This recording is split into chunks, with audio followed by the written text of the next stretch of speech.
Well, um, well, let's do a list of generations, social generations, and the timeline. I mean, each different nation and across the globe has a different period of generations, like Armenia, Bulgaria, the Czech Republic, China, Israel, etc., Singapore, Africa, Korea. It's different, but they're all different over the world. But we're gonna focus on the ones of North America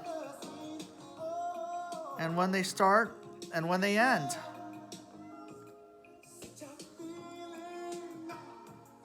Yeah, because studying them was very interesting. First, we're going to start with the Lost Generation. The Lost Generation, also known as the generation of 1914 in Europe, it described for those who fought in World War I, and they defined the cohorts born from 1883 to 1900. And like I said, they came of age during World War I in the Roaring '20s, and they were the last generation born in the 19th century. Of course, they first came of age in the first part of the 20th century, and the last ones graduated high school in 1918. Now we go to the greatest generation, also known as the GI generation, which included the veterans who fought in World War II. They were born from 1901 to 1924. Older GIs, or the interbellum, came of age during the Roaring '20s, while the younger group came of age during the Great Depression and World War II. Yeah. Of course, there's only a handful of them still alive today. That means they're approaching the century mark. And of course, all the lost generation are long gone. So we go from the greatest generation to the silent generation, also known as the lucky few, and they came of age after World War II ended, so they were too young to fight in World War II. So basically they were children and teenagers and young adults when World War II and the Great Depression were going on. So that's why they were living during hard times. And they were born from 1925 to 1945. But they were old enough to fight in Korea, and many of them in Vietnam. Following the silent generation, the baby boomers. They were born following World War II from 1946 to 1964. Increased birth rates were observed during the post-World War II baby boom, making them a relatively large cohort in the U.S. Many of the early boomers fought in Vietnam and participated in the counterculture of the 60s, while the younger boomers came of age during the 70s. Following the boomers is Generation X, also known as the Baby Busters, the Forgotten Middle Child, the 13th generation, and just Gen X for short. It's a cohort following the baby boomers.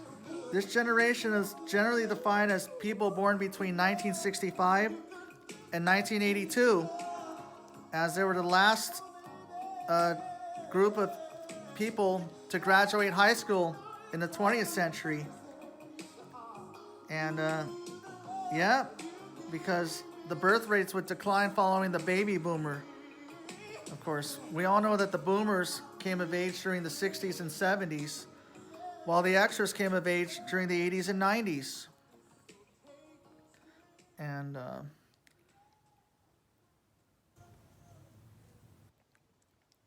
also, following the generation after X is Y, also known as Millennials or the Echo Boomers, or Gen Y for short.